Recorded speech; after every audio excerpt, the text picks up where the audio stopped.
Assalamualaikum and hello YouTube, my name is Nur Muhammad from NWatch, and yes, I am back with another watch review. Okay, so today's subject will be this Heimdallr Monster Red, a watch that have stirred quite a lot of discussion in the YouTube community, in the internet communities, and yeah, I think it is worth the money, right? So before we start the review, if you guys are new to my channel, thank you very much for checking me out. So basically what I do here is I review watches that is under $250, and of course the watch related accessories such as straps and things like that. And you know what, if you like my content and you think that this my videos adds value to you, please go ahead and give me a like and subscribe, right? So if you guys are returning subscribers, thank you very much for the support, and domo arigatou gozaimasu, share jazakumullahu khairan kathira, and terima kasih. Alright, so let's get back into the watch, right? So this is the Heimdallr Monster. I'm not really sure whether they've got any model number for this particular piece. So yes, let's do the dimensions first. This watch is in 42mm in diameters, 47.5 lug to lug, and a thickness of 13.5mm. So very chunky and heavy watch. And the weight, right, so on this bracelet that it comes with, size for my 6.75 inch wrist is about, let's see how it weighs, that will be about 172 grams, a bit heavy in my opinion. My sweet spot is just around 150 grams, right? So anyways, let's just show you how it looks like on my wrist, because I think that is important, especially if you are I totally forgot to do a quick wristwatch check today. I am wearing my Saint Martin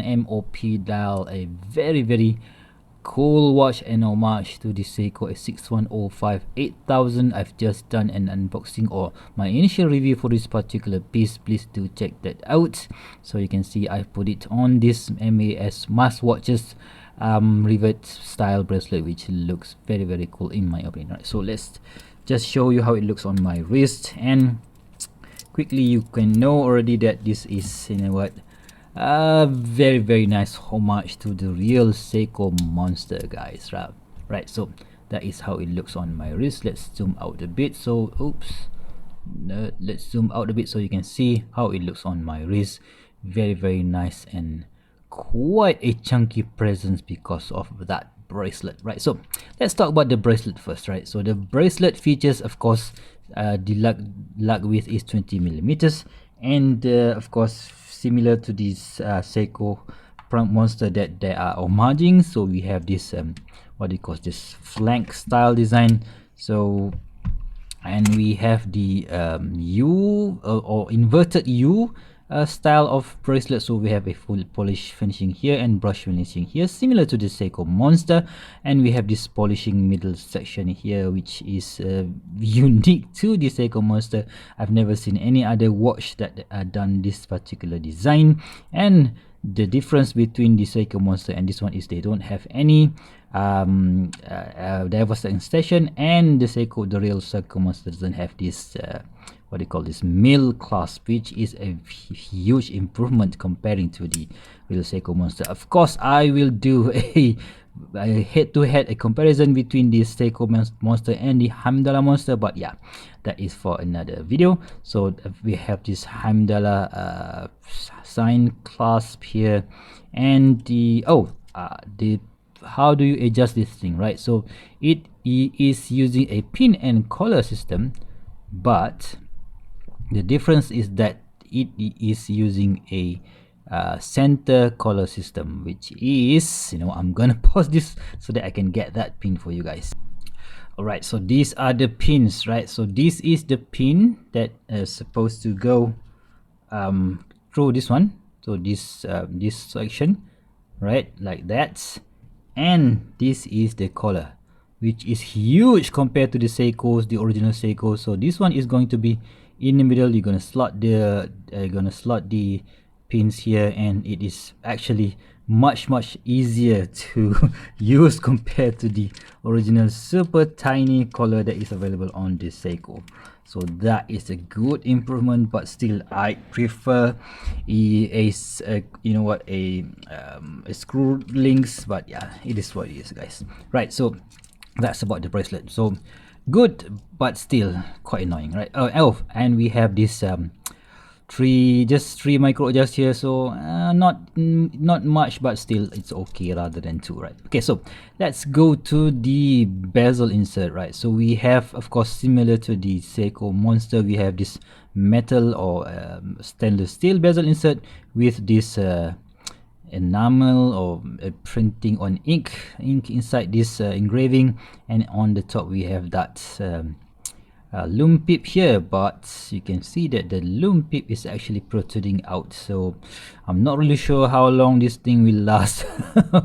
I've had histories with another watch of mine that this loom pip falls off because I bang it to the door handle and everything, so yeah, it kind of suck, right? So anyway, so the design is actually almost similar to the original Seiko Monster, where we have this groove here, which continuously the pattern continues to the case, and we have these patterns here so that we can easily grip the thing, right? So the bezel action is, it is 120 click. So, and somehow, do you know, if you guys are familiar to the Seiko Monster, this part of the case will somehow rub to your finger, and it is not really that bad, but I can still feel the sharpness. And yeah, so see if it aligns properly. Boom, boom, boom, boom, and boom. Yeah, it actually just slightly, maybe 0.5 millimeters to the left, but I can forgive it because the real thing also sometimes does not align, right? So that's kind of, you know, that's kind of how Seiko is designed, right? So the dial featuring this, oh my god, this is, I don't know what to call this, a burgundy, not burgundy, definitely a red, a gradient pattern. So there's this bright red in the middle and dark red in the outer of the dial, and it continues, the red theme continues with that chapter ring, which is more pronounced to the comparing to the original version. So you can see that the chapter ring just climbs, just goes from the dial up to the side of the watch, of the dial, and it has that shark tooth or shark teeth style with the indices actually printed in a bit yellow, so it's not white, so it's yellow.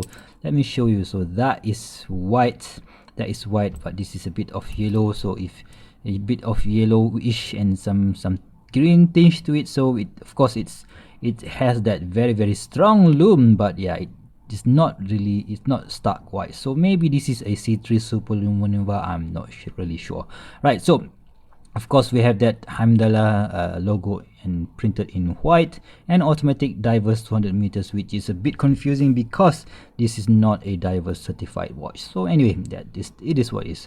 So we have that white date and day wheel. Alright, so which features, I prefer this this Japanese kanji, which means this is this means Roku or 6, or it simply means it is Saturday today, the 30th. Of course, we have a NH36 movement in this, and we have that minute hand and hour hands that mimics the Seiko Monster, but not really that not really 100% true copy of it.